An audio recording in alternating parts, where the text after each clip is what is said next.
before, and then we'd like to have you up front with the student. We'll get a photo, and we have commendations here as well. So if you want to gather in the front here, and then Thank you. Mr. Rosenblum, he can snap off our picture. So we'll go around front now, right? Yeah, go around front now. Yeah. And we'll get, All of them? is Josh? Yeah, yep. Is Josh Frazian here? Josh, come on up.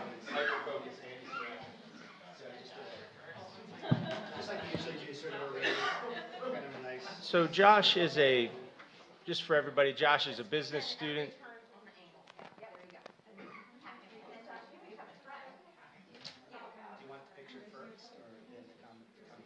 I'm going to go ahead and read.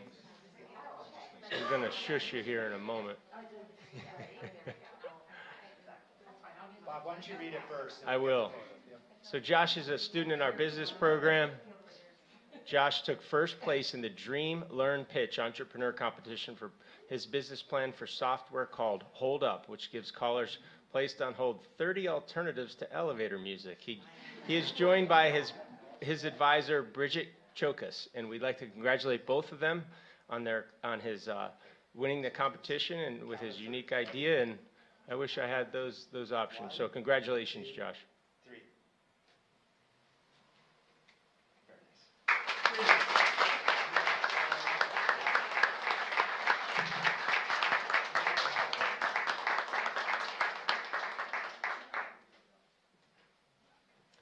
So Josh and Bridget, thanks so much for coming out.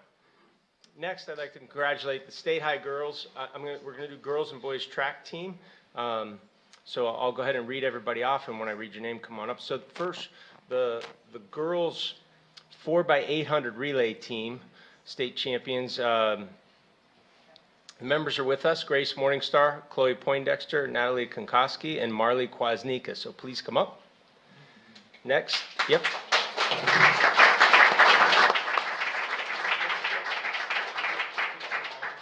Next, we have the outdoor triple jump champion, Shannon Mullen. Shannon, please come on up.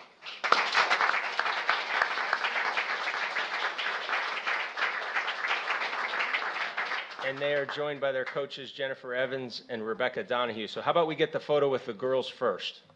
So come on up. So once you get your combination, Yep, coaches too, yep. Coaches, come on down. Yeah, we'll do girls.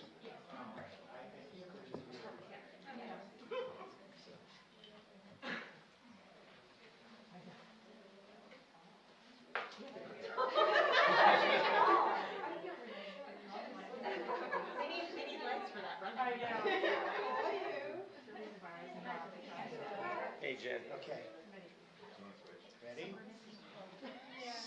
So let's see if we can get a little closer in. Yep, perfect. That's great. So count of 3. Ready? 1, 2, 3.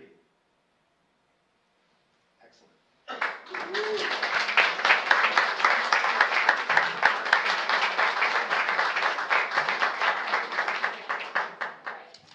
Next, I'd like to invite the Boars boys 4x800 relay team champions. Consisted of Matt Stanyard, Trent Dinant, Tony Zoloff, and Sean Adams.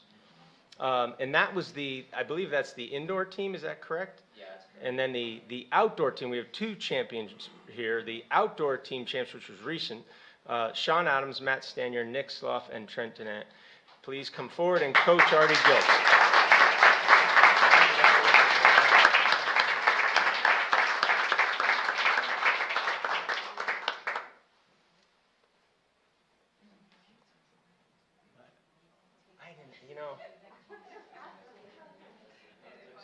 Mrs. Crevecore asked your time because she had a son that was on one of those legendary teams. Sorry, I don't have it at my fingertips.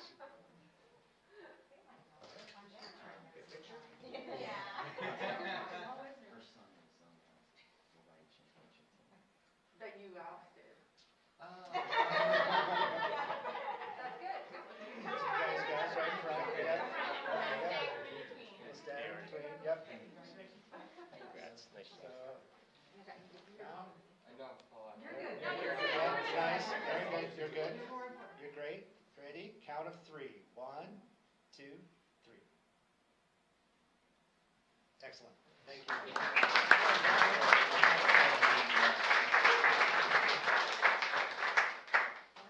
Nope.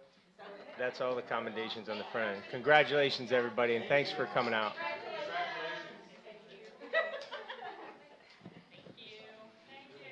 Take care. Hey, Rebecca. Oh, yeah.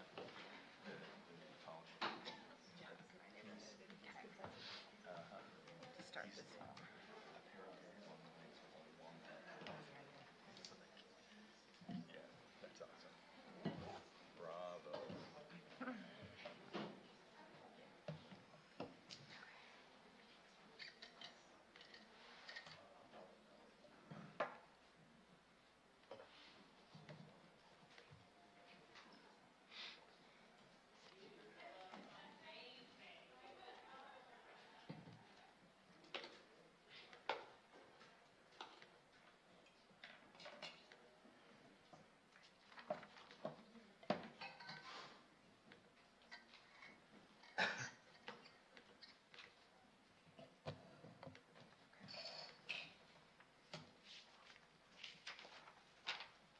Okay, are we all set?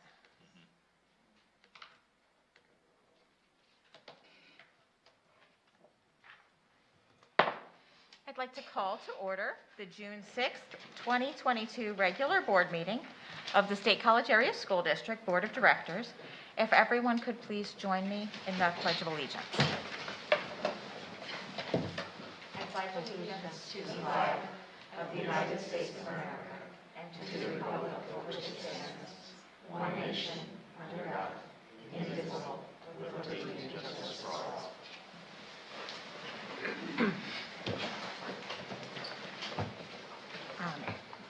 Tonight, members of the school board and others present at our table will be reading the names of the 19 children and 2 teachers who were killed at Robb Elementary School in a mass shooting in Uvalde, Texas on May 24th. We will follow this reading with a moment of silence. McKenna Lee Elrod. Layla Salazar. Miranda Mathis. Avia Bravo. Jose Manuel Flores Jr. Javier Lopez. Tess Marie Mata. Rogelio Torres. Eliana Eli Amaya Garcia. Eliana Torres. Annabelle Guadalupe Rodriguez. Jackie Cesares. Yosia Garcia. Jace Carmelo Luganos. Mate Juliana Rodriguez. Jayla Nicole Silguero. Irma Garcia. Eva Morales. Amari Jo Garza. Alexandria Ania Rubio. Alethea Ramirez.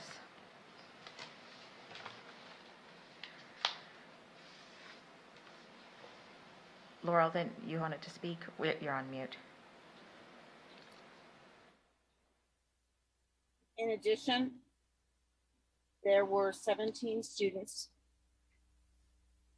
and teachers who were injured, and over 500 traumatized second, third, and fourth graders and their teachers who were directly affected by the terrible events on May 24th.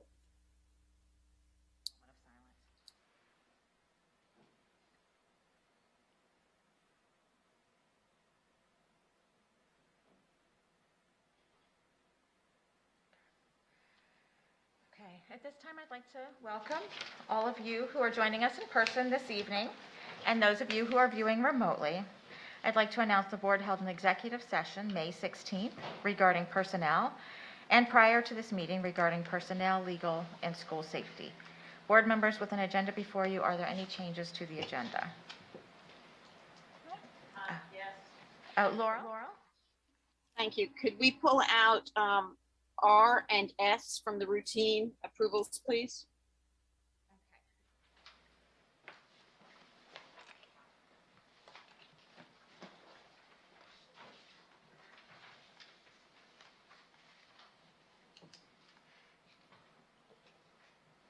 Okay, so items R and S will become our first action items then. Anything else?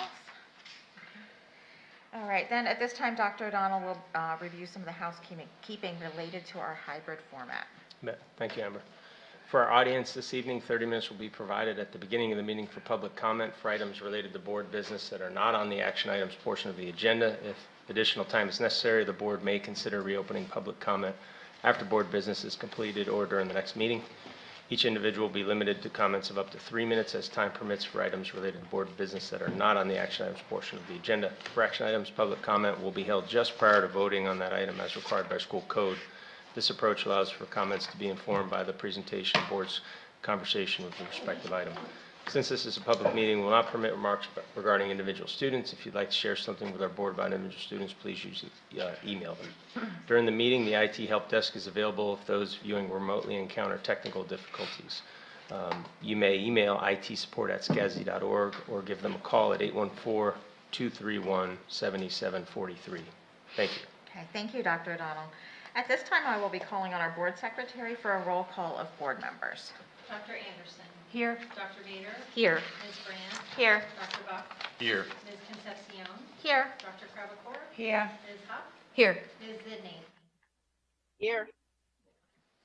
Okay, moving on to the communications portion of the agenda. At this time, we have a few retirement recognitions, and I'd like to call on Dr. Bader to recognize these individuals. Thanks, Amber. So Steve Goodoff is retiring June 30th after 30 years with the district. Since being hired in 1992, Steve has served as a state high guidance counselor. In 1997, he also became the SAT coordinator for the high school.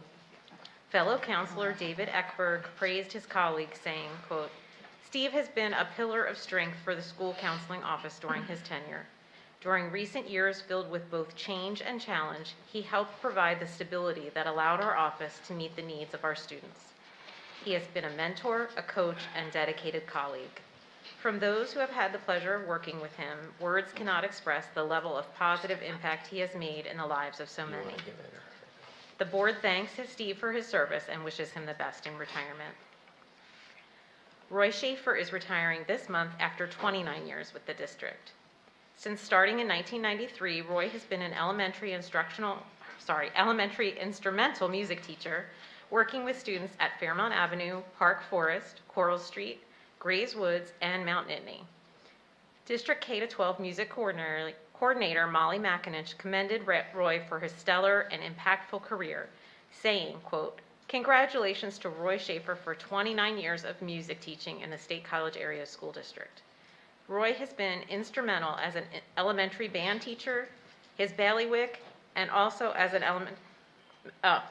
elementary band teacher, which is his bailiwick, and also as an elementary string teacher.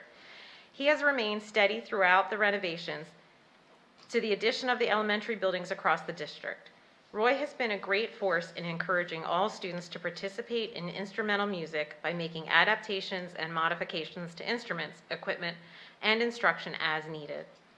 Partners in Music is a music enrichment opportunity for all SCASD 5th grade instrumental students to rehearse together under the direction of PSU music education majors and their professors.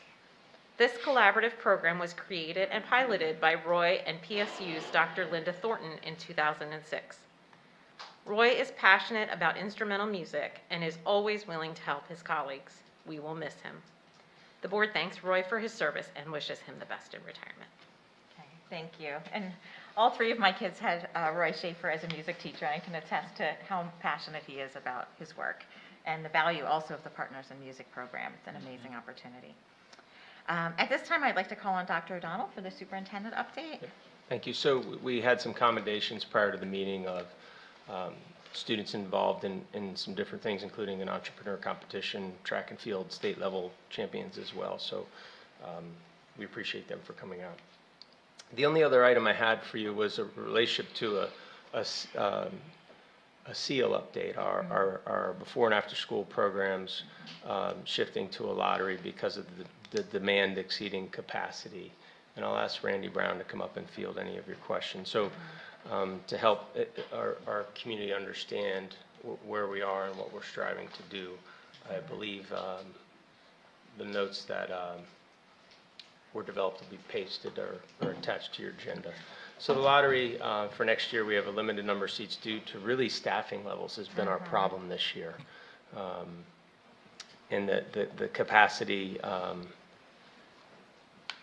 is our problem. So the lottery evolved in a way of providing really a pretty explicit process for all families. Not all families had the ability to complete the seal application when the window opened.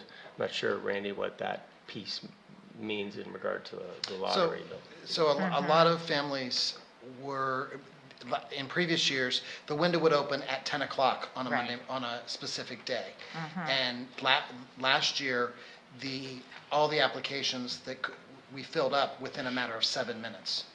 Not all families, trying to produce more equity and provide a more equitable environment, excuse me, not all families are available at that 10 o'clock Right. time frame to complete that application. And so we felt that the opening up a time frame of, I believe it was about a 2-week period where families could apply and then put them into a lottery. Because of our staffing levels, if we had allowed all of the returning families from the prior year, including their additional new younger children, all of the spots would have been filled up immediately. So again, administration worked with our program director to develop the lottery system, understanding that it is our desire to greatly, between now and the start of school, to greatly increase the staffing that will then allow for more spots to fill up. But we're just not, we don't have the staff yet, and so we don't want to commit. There are a lot of different situations with staffing at SEAL than there are staffing at our regular elementary schools. It's not an equal situation. Many times it takes 3 or 4 staff members to fill one position because people can't work every single day of the week, whereas when we get people to commit during the school day, they're committing for a Monday through Friday shift or a position. And so that also complicates the matter. Creating equal spots across all of the different schools is also complicated by the fact that not all of our folks that work in the SEAL program have access to transportation to take them to a Grays Woods or a Spring Creek or Ferguson Township school location, whereas some of our students can walk or take public transportation to an Easterly Parkway or a Radio Park school that are much closer. So that's what also complicates the matter. We'd love to have at least an equal percentage of spots based upon student enrollment in each building. And typically we are much more closer to where we are right now. But what we've learned over the last couple of years of the pandemic is that staffing challenges can be very significant. And so we're very disappointed in where we are, and it's definitely not where we want to be, because we want to provide every family with every opportunity. We've also, should point out that the only requirement for SEAL is to sign up. And some people do the sign-ups because they absolutely need the care. They need, because of no matter how many parents are in the household and responsible for the children, they're working and they need that opportunity. Then there's also, because of the great programming and opportunities that we have, families that sign the children up in order to just allow the kids to have those opportunities. It's like enrichment. Yes, for enrichment and additional socialization with their friends. And so that's another question that we received is there a prioritization of such? And there's not, because we're trying to, again, create an environment for all kids. And one other final question that I think comes up quite frequently is there an opportunity to help those that are more economically disadvantaged? And yes, there is an opportunity in the application to mark that if you're free and reduced lunch eligible, then you are eligible for a scholarship in part or in full. And there's a process for providing that information to the SEAL programming office, and then we can take that into consideration. I believe that should cover the vast majority of the information that we were looking to provide. And like I said, we're not pleased with this at all. We really want to expand our offerings, and we're working very hard. There's lots of different avenues that we take within the Penn State community to try to find students. There's limitations on the rate that we can pay. Obviously, we're trying to make this as affordable to our families, because this is something that, because it's an extra or an add-on, it's not something that the district funds. And so it's almost a pay-for-play type activity, because it's a service that not all students would take part in. But we are trying to be as attractive as we can. We have many positions, such as bus drivers and other food service workers, that we have trouble attracting folks. And then again, lay on top of that, the hours that are required for this program just are not as attractive to some individuals. And so that's why we're having some increased difficulty. Randy, do you want to, could you share just with the community, because I know, like, I didn't realize that some of our Steel staff could elect to only work less than 5 days a week. So that might make it appealing to some people who didn't realize that. So could you share just like some of the basic profile of the job for anybody listening, in case they know somebody that might want to apply? Do you want to share that? And we're going to be making sure that we pass that information out also on social media, and especially the contacts for that. But we're looking for, obviously, somebody with a good heart and who loves kids. Any child care or training experience would be most beneficial. And there's different types of activities and responsibilities. It can be checking students in, verifying through parent pickup. It can be hallway supervision. It can also be leading groups, small groups or large groups in activities, and then working, that are homegrown and organic to our school district, as well as working and monitoring activities that are monitored and presented by third-party providers. So and they would need to have background clearances. Do they have to pay to get those, or how does that work for anybody who's applying? They should look on the HR website for that. Fair enough. But aside from background clearances and some experience, are there any other big requirements in terms of? No. Okay, good. Those would be the things for the community to know then, I guess. Okay. Thanks. Dig kids. Yeah. And dig kids. Dig kids for sure. Yep. All right. Thanks. Thanks for your interest, and thanks for allowing us to share about this. I know that there's been, that you, as well as administratively, we've received a lot of concerns and questions, and I hope that this can really improve the understanding. I know many of the parents that I've communicated with had been very frustrated, I get it, but when they had more information, they at least understood more, and so we were able to increase. It didn't help that they don't have the opportunity they're looking for, but at least they felt a little bit more well-informed. And we've been trying to provide as much information, but as clearly and concisely as I tried to communicate, sometimes it's not easy to write all of that down and for people to be able to grasp it and understand it as well. Thanks, Thank Randy. you. Thank you. Maybe we can just post that information that you shared here on the SEAL site. We can do that. That's where the parents are going to be looking. Thanks. That's all I have. Okay. Jackie and Carlene, any legislative issues to report? So everything is budget. In Harrisburg right now, we don't have a good sense of where things are at this point. Everyone was kind of waiting until the election was over. The election is over, so now they're kind of proceeding. I'll probably have a better update for you next time. I am going to see Senator Langerholk next week. Is handing him one of our beautiful brochures. So, but if anyone has anything that they'd like me to pass along or mention as a point of interest for our district, just want to make sure that we establish a good relationship with him, since he'll be representing our district when the new maps come out. Great. Thanks. Yeah, thanks for doing that. Okay. Council of Governments, Gretchen and Peter? I don't have anything, but Peter does for the SPPA. Yeah, really briefly, the Solar Power Purchase Agreement Working Group Project Management Team has continued to do its work. We had some of this on the Facilities Committee agenda last week. So just some very short updates. As you all know, there are 15 entities involved, 32 million kilowatt hours.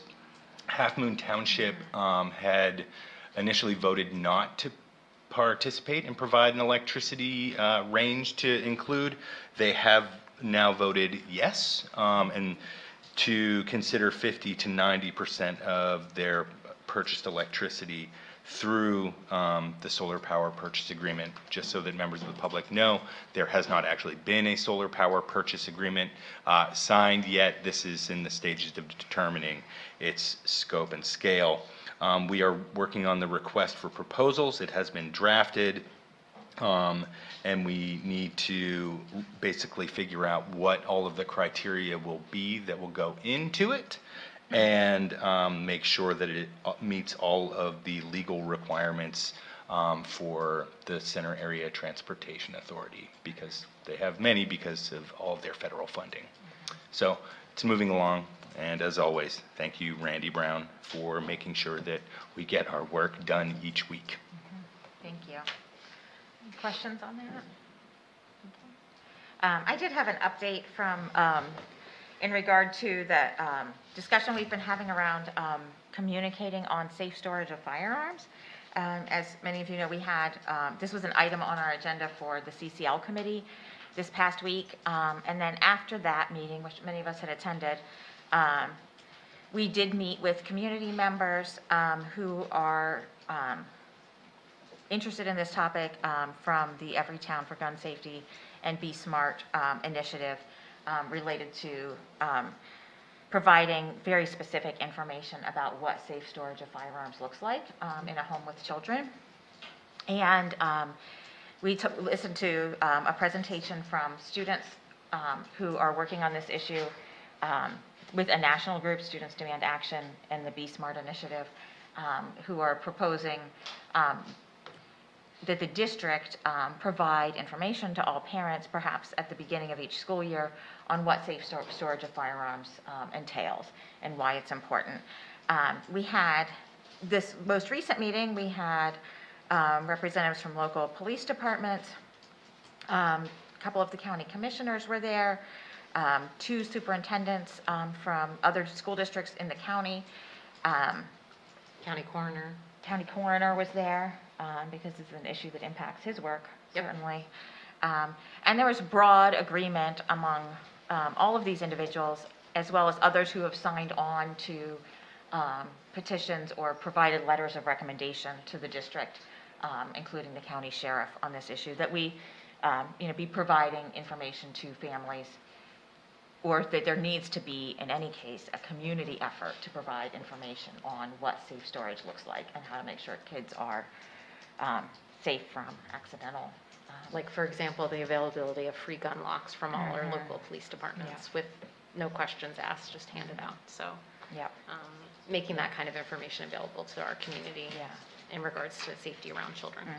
That those are available for anyone who asks. You don't have to sign anything or discuss anything when you go into a police department to ask for those. It's no questions asked. You can just pick up free gun locks from them. So sort of the outcome of the meeting when we left it was that there's broad support amongst these various community leaders to pursue a joint communication campaign. They need to kind of go back to each of their respective entities and further discuss a little bit what that might look like. There was some urgency from some of the students who spoke about summertime being a high-risk time for accidental gun injuries among children, because more children are home unsupervised in the summer than other times of year. So that was part of the discussion, but with some, it certainly had some momentum around trying to figure out how, what would be the best way to communicate this information and to share that it was not just information that would be coming from the school district, but from all of these entities supporting this message. So, questions?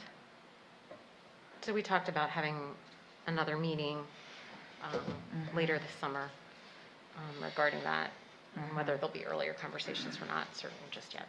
Yeah. But definitely, all those different entities agreed to circle up again in the coming month or two. Yeah. So, and there was some expertise, present in that room, people who are dealing with these issues on a regular basis. Yeah. So, Yeah, so there was a two-pronged issue of discussion, the risks for young children, and then the mental health risks and suicide risk for older children and adults. So how we, so That those there might were be two different kinds of two, communication. yeah, exactly. Yeah. Yeah. In There's terms different of- populations that would be impacted within our school communities. Yep. All right. Yep. Questions? Okay. Okay. At this time, we have time for public comment. Each individual is allotted up to 3 minutes. As time permits, for items related to board business that are not on the action items portion of the agenda. For action items, we do hold public comment just prior to voting on that item. So if anyone's here who would like to make a public comment, you can come up to the lectern. And if you could just, as you know, introduce yourself. So, thank you. And then you'll have 3 minutes. Hi, my name is Shay McGowan, and I live in Patton Township. I also teach for the district as well as I'm the SCAA Teacher Union President. I just wanted to take this opportunity to congratulate and thank Bob for the time that he has spent with us. I can't believe I'm standing up and saying goodbye to you, Bob, because I thought we'd go out of this district at the same time. But I remember 11 years ago or so when you stood in front of us in the Old South Auditorium and we were drilling you questions about what you were going to bring to our district. And I also really appreciated all the conversations that you and I had about teaching math, because it was both of our love and made me a better teacher. I also enjoyed having the opportunity to teach both of my children. I didn't get the chance to get Ryan, but both Sid and Matt, I really do adore them. But most importantly, I want to thank you for being so collaborative with us, with the teachers union, listening to us, caring about us. You always had in front of you, you always had the purpose, the priority of what's best for kids, what's best for students, what's best for the community. And I appreciated that very much. Oh, I know there were times that we argued. You may have yelled at each other a couple of times, but always had a solution at the end of it once we had those conversations. I hope our next superintendent is willing to be as collaborative, have open communications, be fun to be around, because you are fun to be around, and care about keeping this district's excellence, which you helped create. I'm going to miss you. I think we're all going to miss you, and we wish you good luck at Downtown. Hey, thanks, Shay. Thank you. Very much. Okay, if you'd like to come up and introduce yourself and where you reside in the district, and then you'll have 3 minutes to speak. All right, my name's Rich Hess. I live in Hauserville.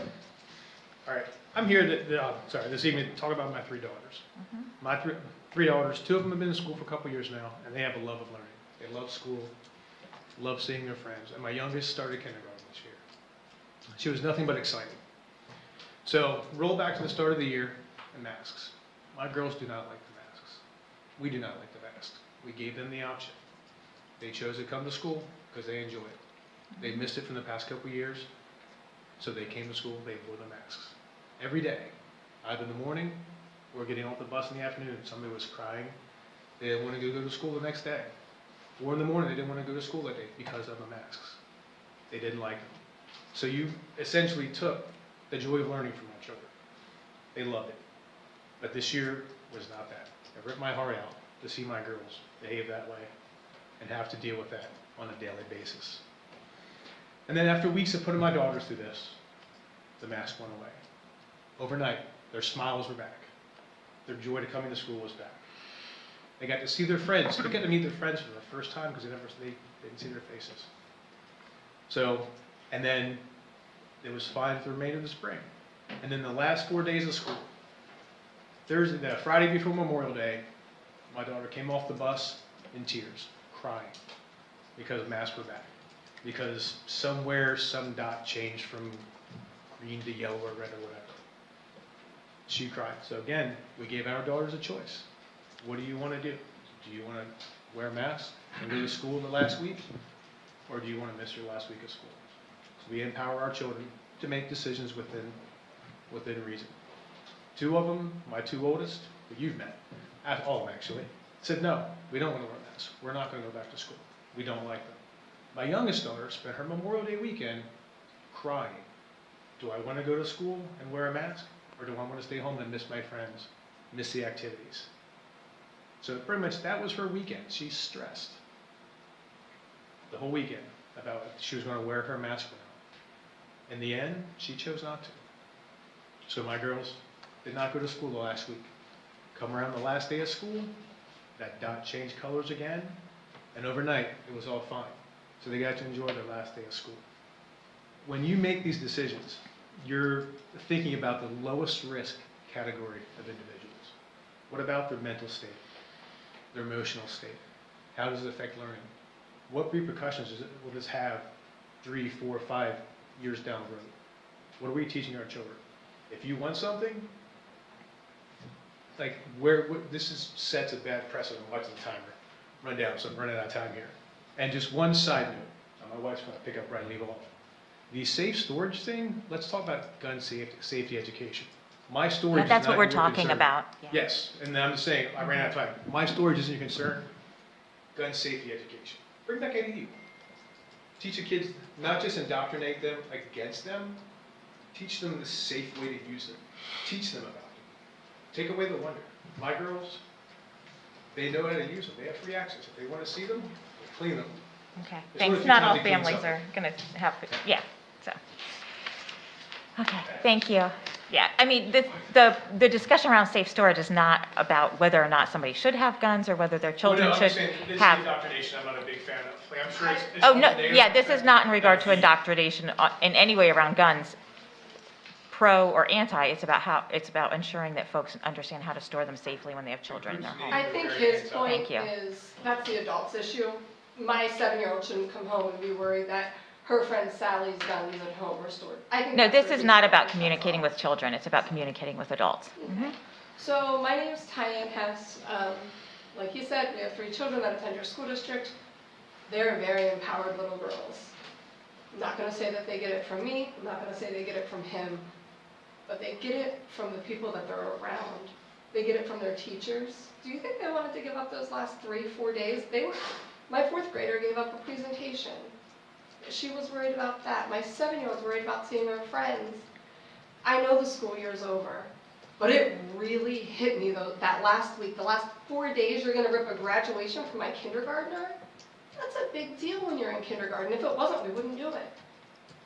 That's a big thing. But they're empowered to make a choice. I know Mr. Donnell and I have gone almost nose to nose, except I'm this big and he's this big, about the masks when our kids were denied entry to school. We're teaching them, you want to go to school, you want to see your friends, you want to have a good time, you have to put this on. So now, maybe because I have girls, it's a little different. But now we're teaching them when they're 15 or 16 and they have a job and they're not allowed to wear leggings to work because women are sexualized and leggings are sexual apparently. You know, you need it off Friday night. If you want to wear those leggings, I'll let you have off Friday night. So now they're 16 and they want off on Saturday night. Well, I know you want off, but you have to work. What can I do? Well, if you do this for me, I'll do this for you. That's what we're teaching them. If you want to go to school and you want to see your friends, you have to do this. It's the only way. Children should not be learning behind a computer. They need to be outside. They need to be with their friends, not behind a computer.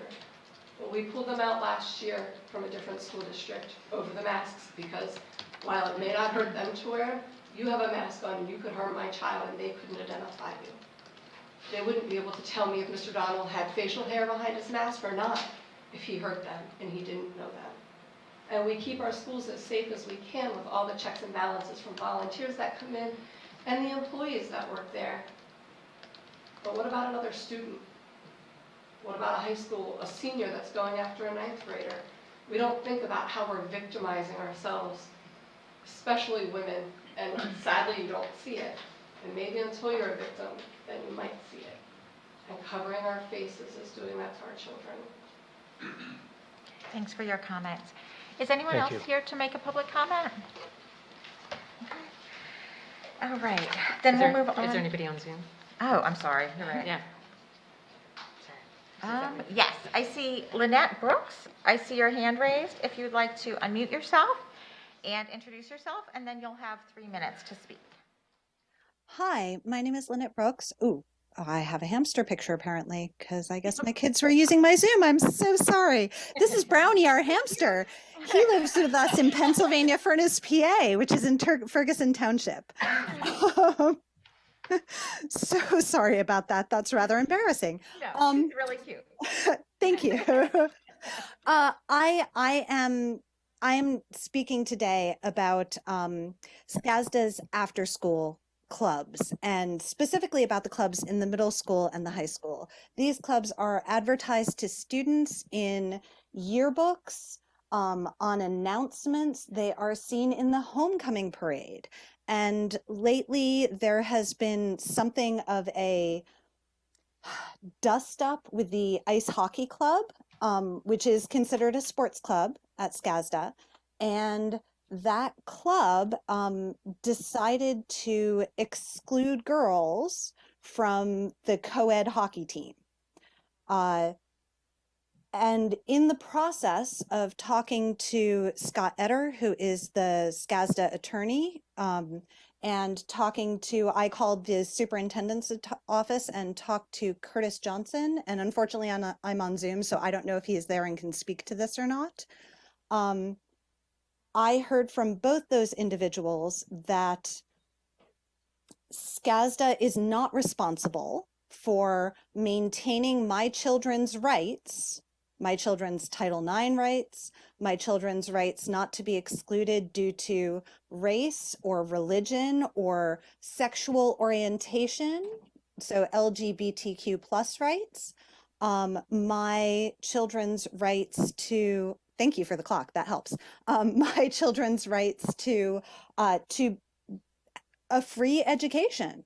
So SCASDA advertises these clubs to their students, but I was told by an assistant superintendent and an attorney hired by SCASDA that SCASDA does not oversee the rights of the students in those clubs to ensure that third-party clubs, third-party corporations that SCASDA is allowing to have my kid in a club, are treating my kids in a way that is protected by law. Do you guys have any thoughts or comments on this? You know, we don't usually go back and forth during public comment. It's your time to speak to us, but if you'd like to send us an email, we have an email address, all-board@scasd.org, and I'd be happy to correspond with you. So. Okay, all-board? Board? Yes, all-board@scasd.org. All right, I will absolutely do that. And then the other part of the question would be, oh, I'm sorry, I'm out of time. I'll have to write it in my email. That's Thank okay. you so much. Thank you. Please do send us an email. Thank you. Yep. Okay. Could I make a comment about emails? Sure. While we're at it? It's just a comment that just occurred to me. We receive lots of email about the mask, about unmasking a lot, and I'm not here to debate, one side, and we've received a lot from both sides. But some of them were, most of them, I have to say, were very thoughtful, trying to point their position and what we should do. And trust me, we read, at least I read. Regardless of how tired I am, I feel that if someone is going to take their time to write to us, I should read it. And I do, everything. But when a letter starts out calling me names, buffoons, stupid, idiot, whatever, I'm not going to read it. I just delete it. So I think if you want to converse with us, and we do converse, and we try to make sure we answer everyone back, and we all, I'm speaking for all of us, we all really take time out to read all the letters and discuss the letters and read all the attachments that's on it. And a lot of times we ourselves had already read a lot of these attachments. We send them to each other. We don't discuss it because we're not allowed to because of sunshine laws, but we do know what's going on, and we try our best to stay current. And we will go into a dialogue with anyone respectfully. But I think some of the letters that we received in the past week were so ugly and so distasteful that that is not a way to communicate. And I don't think adults who has kids, advocating for their kids, should speak like that. That's just me. So I will not read those letters. Thanks, Carlene. Thank you. Yeah, I think we can communicate respectfully and disagree civilly. So, yeah. Okay. I see Meg. I'm sorry, Meg. I know you, but I don't know how to pronounce your last name. Meg Aplenalp has a hand raised. And if you could unmute yourself and introduce yourself, and then you'll have 3 minutes to speak. Hi, yes. Can you hear me? Yes, we can hear you. Okay, perfect. So like you said, and it was pretty correct, my name is Meg Aplenalp. I know it's a doozy, so Meg is just fine. I am the mom of a middle school student. She just completed 7th grade at Mount Nittany Middle School. So I just want to thank you for the opportunity to engage with you very quickly, albeit under 3 minutes. So I am also in this Zoom to inquire about the ice hockey team, specifically the middle school ice hockey team. And so I know that we cannot have a dialogue, but I would like to ask you respectfully if you could think about some of these questions when we start to engage with you on the board. I too have been involved in some of the communication between our girls and some of the ice hockey club leadership. It has not gone very well. We just want people to be on the ice, and it has not gone well at all. So of course I can follow up later with an email on that. But some of the things I would like to ask in my email to y'all, hopefully later tonight or tomorrow, is number 1, will students be playing ice hockey on Scarcity teams this fall?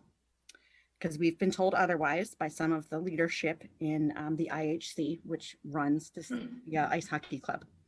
The second question is, does the ice hockey club still have Scarcity support for this upcoming season? And the third question is, I know I'm a fast talker, I apologize. The third question is, what is Scarcity going to do to protect girls' opportunities to play ice hockey? Ice hockey, for those of you who aren't familiar, ice hockey is a very male-focused sport. However, it is the fastest growing sport among females in USA Hockey and in Canada as well. So this is something that our girls have faced for years. So we're just trying to create an equitable arena for girls to play with boys, specifically on a club team that is sponsored by a school, which falls under Title IX recommendations. So I think that's it. Thank you for allowing me the time. I've never done this before. So. Okay. Thanks so much for sharing your concerns with us, and definitely do send us an email and we can have more dialogue that way. Thank you. And while I have 40 seconds left, I just wanted to bring up, there is a club advisor. Full disclosure, that is my partner in life, but he's been doing hockey since before I was born. So he is not really involved in this, although he too has received some inappropriate emails. So Ms. Carlene, I apologize. I'm so sorry that people in our community are doing that to you, because it stings a lot. So yeah. So thank you again for all that you guys do. Thank you, Meg. Okay, Avery Jones, I see your hand raised. If you would like to unmute yourself and introduce yourself, then you'll have 3 minutes to speak.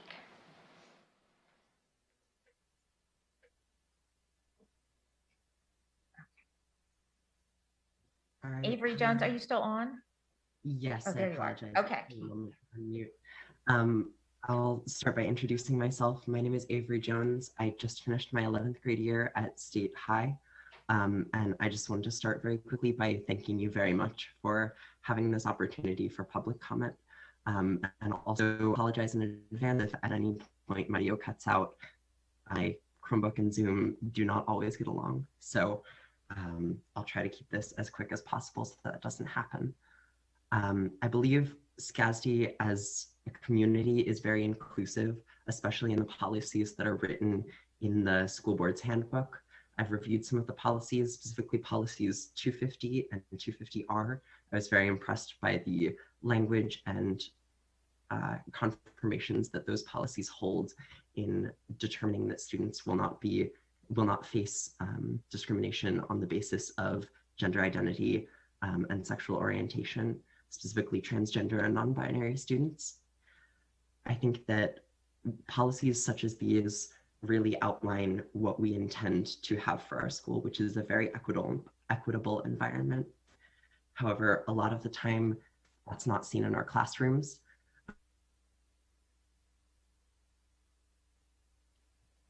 Oh dear, we seem to have lost your audio.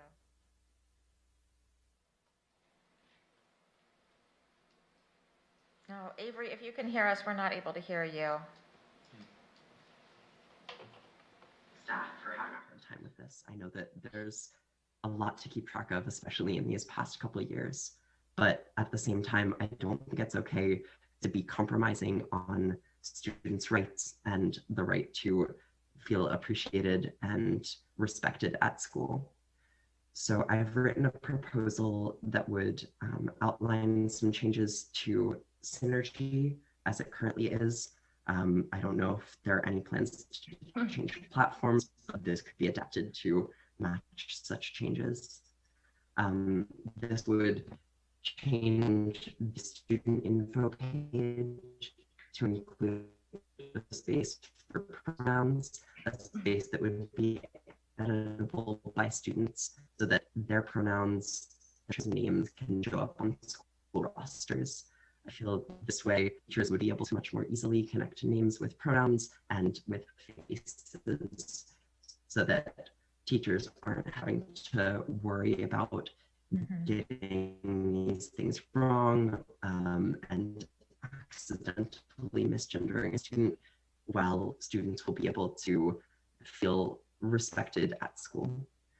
I would be happy to follow up this comment with an email with more of my written proposal, but the bottom line is that I have thought out most of the details. I'm very willing to be the one who basically does the work in formatting this change, and I just would appreciate your feedback and ultimately your permission. Oh, Avery, we have lost your audio there, but if you could please send us an email at all-board@scasd.org. We would. I guess the only other thing. Oh, I don't think you can hear us either. I'm so sorry. Is that I have Okay. I have Avery's. You have his email? Okay. We'll be in touch with you, Avery. Thanks for your comment. Okay, Krista Gallagher, I see your hand raised. If you would like to unmute yourself and introduce yourself, then you'll have 3 minutes to speak. Hi, I'm actually calling in because regarding a health assignment for 9th graders that was recently given to them, and I believe this is the same health assignment that has been used for the last 2 years. It is also regarding gender identity. This is a 2-page health assignment. The first page, it says, what do these words mean to me? And these are the words that were used in the health assignment. Intimacy, biological sex, queer, fluidity, lesbian, gay, bisexual, pansexual, asexual, gender identity, gender expression, gender nonconforming, cisgender, transsexual, heterosexual, ally, and advocate. And then there's a second page that has 6 questions on it, pretty detailed questions. For example, how and when did you come to learn that not all people are identified as cisgender and that some identify as trans? Where did most of the influence of your initial impressions and understanding of trans people come from? And there's multiple questions like this. This assignment was given to students from the teacher with them to do in class and not for them to take home. As a parent, I would want to know what my student is doing. I would have no idea that my student was doing an assignment like this in class. If they do not do this assignment, they get a 0. There's been multiple assignments like this where a student then gets a 0 if they don't do it, and then that hurts their grade. As a parent, if my student is not doing an assignment like this, I would want the teacher to send me the assignment so I can see why my student is not receiving a grade on it. And I want to know what they're doing in class. Something like this where they're instructed not to take it home and do it, and to only do it in class, that's very, very alarming to me. Health grade, 9th grade, people need to be watching out for this stuff because I have a feeling this is going to be coming down through the middle school soon. I don't think the board was even aware that this was even an assignment in 9th grade. So parents need to start watching out. That's all. Krista, thanks for your comments, and I would suggest anytime you have a concern about an assignment to reach out to your child's teacher and or their principal anytime you have a concern. That's a good way to approach those issues, and also, you know, if there's an assignment that your student is not comfortable participating in for particular reasons, you know, certainly reaching out to the teacher and principal is a good step. So thanks for calling in. Okay, is anyone else here to make a public comment? Okay, so we will move on then to routine approvals.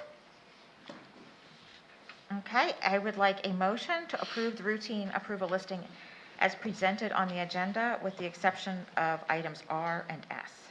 So moved. Second. Okay, that's been moved and seconded. And then are there any questions or discussion on routine approvals? We will have a roll call vote then. Oh, I'm sorry. Any public comment on the routine approvals? Okay. All right. Seeing none, we will go ahead and have a roll call vote. Ms. Huff. Yes. Ms. Sidney. Yes. Dr. Anderson. Yes. Dr. Bader. Yes. Ms. Brandt. Yes. Dr. Buck. Yes. Ms. Concepcion. Yes. Dr. Crevecoeur. Yes. Okay. That item has passed. Next, we'll be looking at item R from under routine approvals. It is the 2022-2023 actuarial services with Conrad Siegel as shown in attachment 5R. Is there a motion? So moved. Seconded. Okay, that's been moved and seconded. And with that, we'll take questions. I guess, Laurel, you had some questions on this item. Yes, thanks. It's really just the question I sent in, which was that this seems like a significantly higher amount than previously, though the last contract I could find was in 1819, and it was for 55,000. So I just was checking what the reason for the higher amount was. So our actuarial contracts can vary greatly from year to year, depending upon the different types of employment agreements that we are negotiating, as well as different changes in our healthcare benefits, whether they are requested by us, but whether they are contractually arranged, or whether they are mandated by the federal government. This year, I can't speak to 18-19 at this point in time, but I can speak to 22-23. And if you'll remember that 21-22 is the first year that we are a self-funded healthcare program. As such, we should have, if we didn't last year, explain that we would be experiencing higher actuarial costs because every so often, whenever we were doing a fully funded insured program, Conrad Siegel would do investigation. They would send out an RFP and they would help us evaluate whether our costs were appropriate for those arrangements. Under a self-funded program, they need to do even more analysis for us on an annual basis. There is still expected to be a significant cost benefit for us being in that self-funded, but it does come with a slight cost. And that is why the rationale for the amount that we're requesting this year. And Randy, would part of it then be also they're monitoring about how much stopgap insurance we need? Because that's another piece of it. That's absolutely a part of it. Right, yes. so they would be tracking to see whether we needed to change how much that value would be. Correct. And that's really important. It is, and I just lumped that all in with the self-funded, but right. That was a big piece that I thought of. Yeah. Yep. Thank you. I thought it was something like that. I appreciate the explanation. Thank you. Before you do the next item, I'd just like to congratulate Christine Merritt and Jackie Saylor for helping us during this time of transition, with Chris stepping in to oversee our secondary programs and Yes. Jackie to stepping into the curriculum role. We're really excited they agreed to this and helping CJ and the team with this transition. So congratulations. Thanks so much for all you do. They were on the HR report that we just finished approving, so that's why that odd insertion in the middle there, but we do want to I know express these our other- appreciation, yeah, for sure. Thanks. So we have a roll call vote on, But we have a motion on the table, and you need to ask, is there any other discussion from us or public comment? Sorry, just reminding you. is there any public comment? Okay, cool. We'll take a roll call vote then. Ms. Sidney? Ms. Sidney? Yes. Yes. Dr. Anderson? Yes. Dr. Bader? Yes. Ms. Brandt? Yes. Dr. Buck? Yes. Ms. Concepcion? Yes. Dr. Prevacore? Yes. Ms. Huff? Yes. Okay, that item has passed. Item S is the 2022-2023 Mindful Village Agreement Renewal as shown in attachment 5S. So moved. Second. Okay, that's been moved and seconded. Laurel, since you had asked to pull this out, do you want to ask your questions? Yes, thanks again. And again, this contract was for 85,000 and the last one was for 8,000. So I was wondering if either it's perhaps just a typo or else if you could explain the increase in particular, just talk about why it's so much higher. Sure, I can do that. Can you hear me? Yes, I can. Thank you. Okay, so make sure everyone can hear me. You can talk a little screen to little screen. Yeah. So just for clarity, we increased services the first year of the pandemic. Last year, the full year, we looked to the foundation for support with that. In Mindful Village last year, we had paid $27,000 too. This year, we had approved that contract. And then following that had managed the ESSER funding. And through that managed ESSER funding, we wanted to increase supports with social emotional learning and helping with our contracted services, which increased those contracted service, professional development and consultation, having participation sitting on team meetings. We found that our principals and our MTSS teams felt that that service was invaluable. This year, with the increase in mental health, we have identified supports for elementary, middle, and high school. With Katie Kostoris at the high school, we have Mike Wolf at the middle, and we're identifying Dr. Montminy at the elementary level with an increase of 10 hours. So right now, he's averaging about 5 hours a week. The increase of 10 more would be about 15 hours a week with the hourly rate that puts it at 85,000. That's not all district money. As the other information was not all district money. It has been foundation money. And that's, I'm presenting to the finance committee to discuss that piece. But so it is 85,000. That's not a typo, and it's to identify supports at the elementary level primarily. Okay, thanks. Because the numbers were, significantly different. Yeah. Right. Just as a question, this may go to Randy. When we have a contract like this, but it does have a expected expense or not to exceed expense, and then say the foundation, or if a private donor, we got a grant or something, does that then go in addition to the amount that we have put in our contract, but it's still under the same contract? Is that how that works? And I'll let Randy, my assumption was that it's district money is the contracts, and then with the ESSER, maybe we needed to come back with a different contract. I don't know. Randy, you can speak to that. Well, quite honestly, how I like to look at these is when we write a contract, to me, it doesn't matter if it's foundation, ESSER, or district budget. It's dollars out from the district bank account. And so if there needs to be additional monies that are spent with Dr. Money, then we will need to come with an amended contract for expenditure. The source of the expenditure, or the source of the funding is irrelevant. Does that answer your question? Well, it does. I'll just point out that last year's contract was for 8,000. I just heard 27,000. So I'd like us to be more consistent in doing that. I realize a lot is going on, but I do think that's important. And I had sent in questions that I realized may have been just too soon for this meeting, but I would like to have a sense of the number of trainings and people trained and individuals served as we're moving forward, because I know we have expanded greatly, but also keeping track of what exactly is happening. I'm not talking about people's names, obviously, just aggregate numbers. I do have those, if you want those, Laura. I do have 25 hours of professional development this year alone, 105 consultation hours and 120 direct service hours is what was provided, which averaged about 6 hours a week. Yeah, there was some of that data in our recent CCL. Jean provided Correct. in CCL with a variety of data on some of the mental health. Right.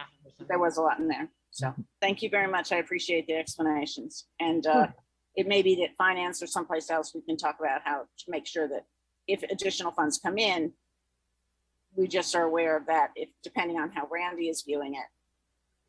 Right, for sure. So the finance committee meeting for this week that was canceled was the lone agenda item for this meeting was to talk about our various mental health funds or mental health services and the various sources of funding from this past year. So that will be forthcoming. We won't neglect to share that information. We just will be delayed and delaying that until the next meeting. Thank you. Thanks. Okay. Any other questions? Any public comment? Okay, we'll have a roll call vote then. Dr. Anderson. Yes. Dr. Bader. Yes. Ms. Brand. Yes. Dr. Buck. Yes. Ms. Concepcion. Yes. Dr. Crevecore. Yes. Ms. Huff. Yes. Ms. Zidney. Ms. Zidney. Laurel, are you able to hear?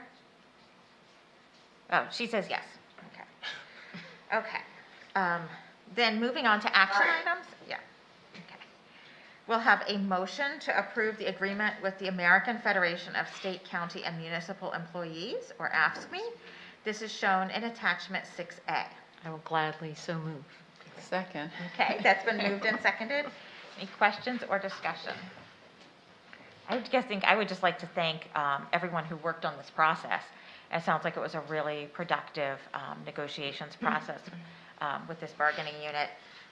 So, enormous, appreciation to everyone who worked on this. I know the team from AFSCME, I think, was really a great group of people to work with. Absolutely. And really appreciative of all the effort they put in. Yeah, it was really, and it's a eclectic group because we have bus drivers and food service and custodial staff and some other niche-y situations. So it was really nice to see everyone cooperate and give and take and work toward what was going to work well for everybody. So yeah, it was really positive. Great, thanks.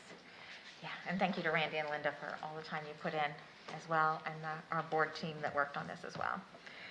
Okay, any public comment on this item? Okay, we'll have a roll call vote. Dr. Bader. Yes. Ms. Brand. Yes. Dr. Buck. Yes. Ms. Concepcion. Yes. Dr. Crevecore. Yes. Ms. Huff. Yes. Ms. Zidney. Yes. Dr. Anderson. Yes. Okay, that item is passed. Item B is a motion to approve the purchase of a chocolate tempering machine for the Career and Technology Center in attachment 6B. Huff so moved. Second. Okay, that's been moved and seconded. Questions or discussion? I'd just like to say that I have been so impressed with the culinary program at State High. And also, I'd like to know how I can get an invitation to the inaugural use of this piece of machinery. So, Chef Lorber, if you're listening, or if you're out there, you know how to get a hold of me.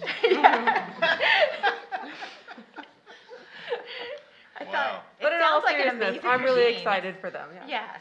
And and this is not just to appease Jackie Huff's need for chocolate that we're getting this. I saw it's part of their NOCTI exam, so they need this equipment in order to complete their program. So. And you have to be part of the CTC liaison. I was just trying to bring a bit of levity to the meeting. That is all. Absolutely. Thank you. And perhaps chocolate. And some chocolate would be good. Yeah. Okay. Always chocolate. Any questions on this? Okay. So any public comment? All right, we will have a roll call vote then.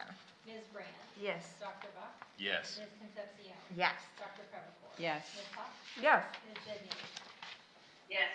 Dr. Anderson. Yes. Dr. Bader. Yes. Okay, that item has passed.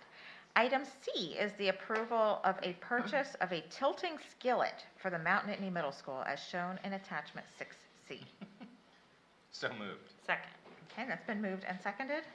Questions or discussion? I looked this one up because I I did needed too. to know.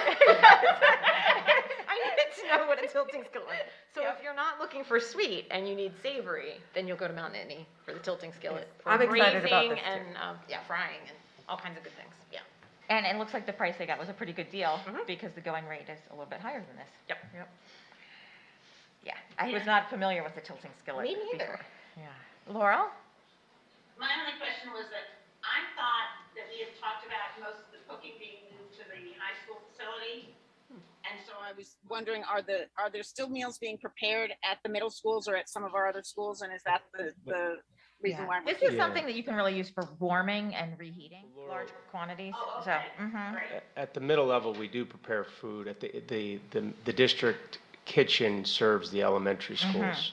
Yeah. So the middle schools do have standalone kitchens that do their prep work. That's my understanding, Randy, right? Yeah. Yep. yeah, and this is something you can use to heat up a large amount of food at once. Yeah. And you can kind of tell by the menu option choices too. The middle school get a little bit better. Yeah, exactly. Thanks. Any public comment on this item? Okay, we'll have a roll call vote. Dr. Bach, Yes. Ms. Concepcion. Yes. Dr. Crevecoeur. Yes. Ms. Huff, Yes. Ms. Zidney, Yes. Dr. Anderson, Yes. Dr. Bader, Yes. Ms. Brandt. Yes. Okay, that item has passed. Item D is a motion to approve the 2022-2023 new textbooks, and this is shown in attachment 6D. So moved. Second. Okay, that's been moved and seconded. Any questions or discussion? Peter? Yeah, I want to reinforce, I think, a comment that came up the last time we made this, which was that where human geography and the global studies textbooks are concerned, it really looks like there was a pretty significant effort to do things that have a more expansive view of history that and also deal with contemporary issues, I think, in a really interesting and seemingly compelling way, and I'm really happy to support this vote. Looks like there was really good work put into it. Thank you. Questions or discussion? Okay. Any public comment? Okay, we will have a roll call vote then. Ms. Concepcion. Yes. Dr. Crevecoeur. Yes. Ms. Huff. Yes. Ms. Zidney, Yes. Dr. Anderson. Yes. Dr. Bader, Yes. Ms. Brandt. Yes. Dr. Bach. Yes. Okay, that item has passed. Item E is a motion to approve the 2022-2023 final budget, homestead and farmstead exclusion resolution, annual real estate tax installment payment resolution, the supplementary property tax rebate resolution, and the 2022-2023 food service breakfast and lunch prices. This is shown in attachment 6E. So moved. Seconded. Okay, that's been moved and seconded. Questions or discussion?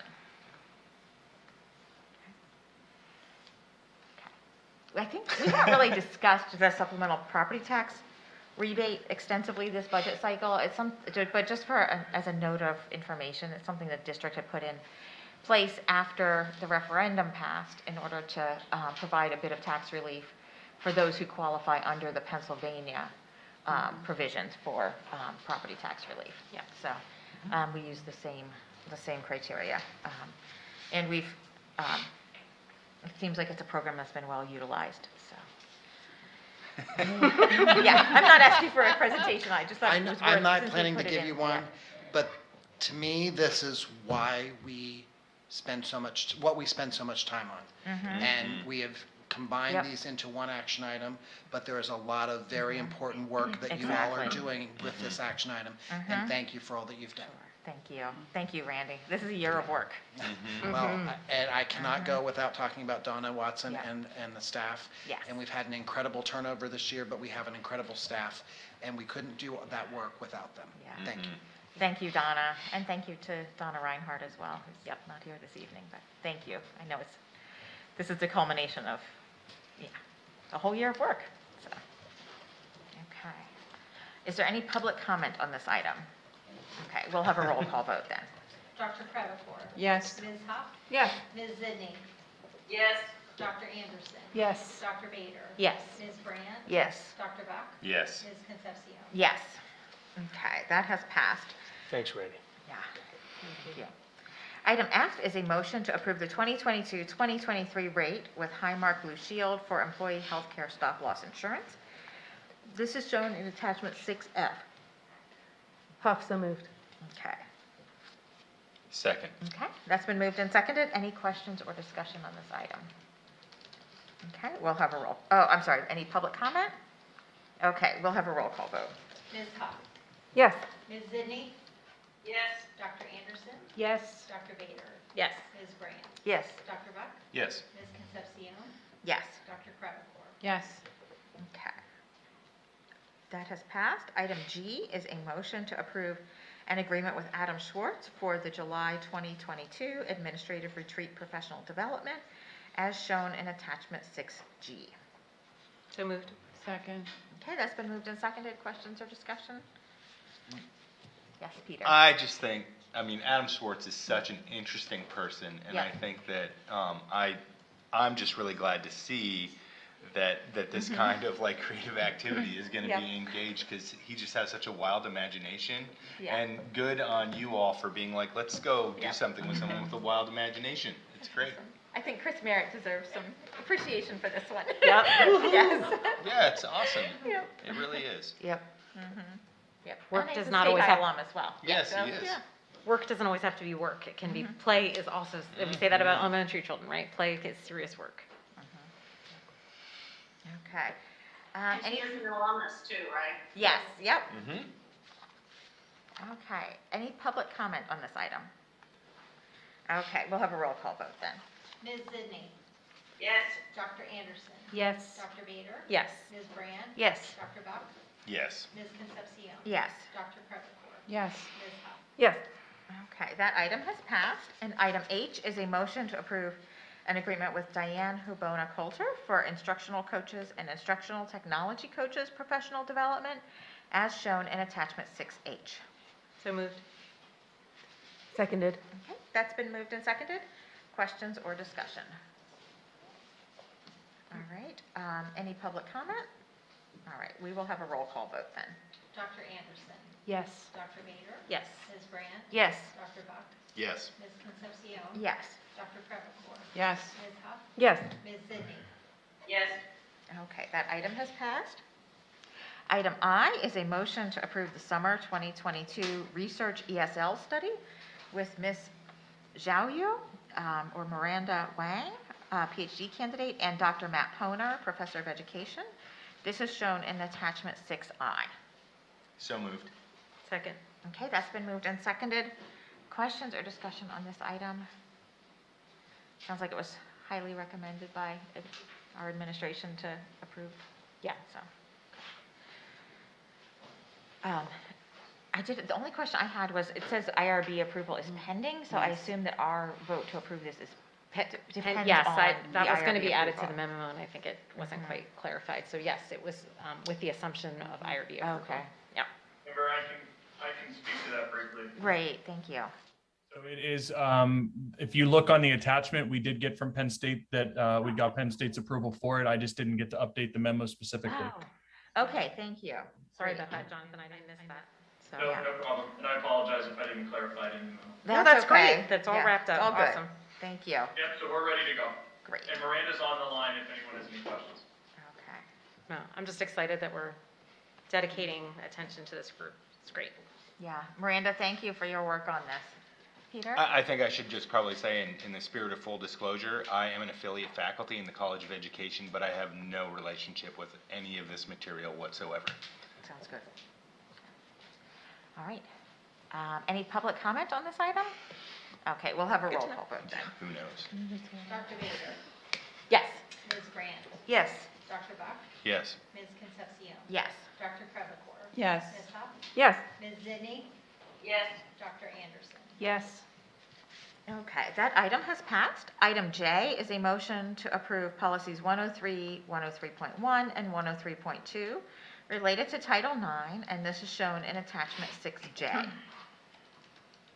So moved. Seconded.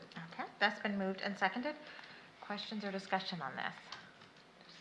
I don't know, Jackie, if you have anything to say. It's been a long time in the works. It's just bringing us up into full Compliance. compliance, thank you, Mhm. with federal standards. Yep. And we had, a lot of work was done by Linda Pierce in HR and an attorney that the district had contracted with specifically ensure our policies were in compliance with federal law, so. Okay, is there anything else to add to that? Okay.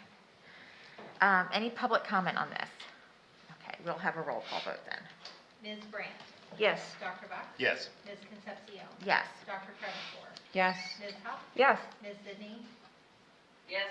Dr. Anderson? Yes. Dr. Bader? Yes. Okay, that item has passed. Item K is a motion to approve policy 803 on the calendar. This is shown in attachment 6K. So moved. Seconded. Okay, that's been moved and seconded. Any questions or discussion on this? Also a lot of work into this one. Yes. To try and provide more clarity on the Yep. calendar process. Any public comment? Okay, we will have a roll call vote then. Dr. Buck? Yes. Ms. Concepcion? Yes. Dr. Crevecore? Yes. Ms. Huff? Yes. Ms. Sidney? Yes. Dr. Anderson? Yes. Dr. Bader? Yes. Ms. Brandt? Yes. Okay, that item has passed. I'm going to miss that one. Maybe we'll have a special work session where we invite you back, Bob. You don't know, you might be going, you We'll might be going just from the come frying and pan visit into you. the fire. You don't know. Just visit you with the calendar. Right. He said very creepily. I have relatives in Downingtown. I have to see if they still have kids in the district. See if anybody has to say about the calendar? They still do. They seem to have No, I think they moved out of Downingtown. But anyway. Yeah. Probably just jinxed myself. All right. So, wait, we didn't vote on this yet, right? We didn't. I don't know if we have a public comment. There's no public comment. We did. We did. We did vote. Okay. We did vote on it. Yes, yes. Yeah. There was a vote and things happened. Okay. All right. Amber. Yes. Yes, I have Andy. a question. Are you going to Sure. reopen public comment at all? It's not on the agenda. Okay, we have just committee reports, and then we can do so if you would like. Okay. Yeah, and this should just take a minute. So, okay.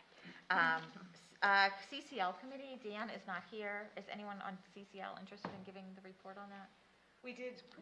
Well, we went meeting minutes. Yeah. Yeah, it's in the minutes. We went over. Like Jean gave a report on some of the high-level key items regarding mental health, and she broke down some of who our providers were, where they were serving, what roles they were playing. Also, some of their interactions more with faculty versus students. So we got a report on all that. We had the gun safety stuff. I think was at the beginning of that with you. And then we had some of the contracts that were on tonight, so I think we've pretty well covered it. Agreed. That's my remember. Yeah. Memory. I wasn't there for the whole thing. but- Yeah. Peter, the facilities meeting? Yeah, we had a discussion about the Center Region, our relationship with the Center Region Park and Rec Authority, and whether or not there ought to be a memorandum of understanding regarding some of these, regarding that relationship and access to facilities and who's responsible. And it appears that there won't likely be a memorandum of understanding, but there will be a continued engagement about possible mutual policies, for example. We talked about a tennis court agreement, which had been created by a memorandum of understanding that was signed on my actual literal birthday, July 8th, 1976. Obviously, that was the most important thing about it. That's not true. No, but the who cares for the tennis courts, its usage, and so we will, it looks like we'll submit a nullification request for that so that it is no longer hanging out in our books. And then we had a solar update. I already talked about that. Then we had a brief discussion, an update from Mr. Fisher about a change in the green light for at the high school in Delta on West Philly Parkway. There's been an extension from 20 seconds to 40 seconds on that. And then the decision about the South Track rezoning. I believe is that vote later this evening at the State College Borough? No, it's pending. It's pending. They're receiving the report this evening, and then the vote by the State College Borough Council will happen later in the summer. Okay. All right, thank you. All right, and we have a communications committee meeting tomorrow at 12:30 at Memorial Field, and also available via Google Meet. And you can see future agenda planning here. And with that, I will reopen public comment. If you'd like to come make a public comment. Amber, real quick. Oh, sorry. On the agenda, it Mhm. lists a Finance and Audit Committee meeting on Wednesday, but that's been canceled for this It's month. canceled. So I Sorry. think it's Okay. clear on the calendar, and I think it's clear on the Okay. webpage, but since it's listed on the agenda, Okay. there is no finance meeting this Wednesday. Good point. Thank you. Thanks. I did not, Andy Merritt, Yeah. Halfman Township, also a teacher in the district. I did not plan on attending, and speaking, I came to cheer on my wife. But I just want to, as a history teacher, a social studies teacher, I'd be remiss not to mention today's the 78th anniversary of D-Day. And I bring that up in the context of sacrifice. And I just want to say, as a teacher for the past 2 years, who've watched numerous kids continue walking to that school with masks, not wanting to, and not wanting, as a teacher, not wanting to wear one, but knowing I was serving a greater good. I think it's important to know that our kids rose to the occasion, with rare exception, and did what was asked because they understood what they were doing was for something greater than themselves. And just like the soldiers that hit the beach at Normandy, they did it, and I'm sure the 18 and 19-year-old young men and the few women would rather have been back in Kansas, but they did it. And I just appreciate all that our students have done. And hopefully, we'll see how things go in the fall. We'll be without masks, but if we do, we go back with masks. And if we ask our kids, they'll do it again. Because they understand there's something greater than themselves and that they owe that to each other. So I just want to share that. Yeah. So thank you. Thank you. Thanks for those comments. Okay, so with that, I would be looking for a motion to adjourn to executive session. So moved. Seconded. Moved and seconded. All in favor of adjourning? Aye. Oh, I'm sorry. Laurel has a hand up. Yeah, thanks. I had just wanted to check because we had said that there would be some upcoming, or at least one upcoming virtual strategic plan feedback opportunity. And I had seen on the minutes that it looked like only maybe 4 people from the community attended. That have we scheduled a date? I think it'd be good to get that date out as soon as possible, and with people having something that they have an idea of what we're talking about. I don't think there's a date scheduled for that yet, right? Okay. For a virtual community forum on strategic planning. Not yet. Okay.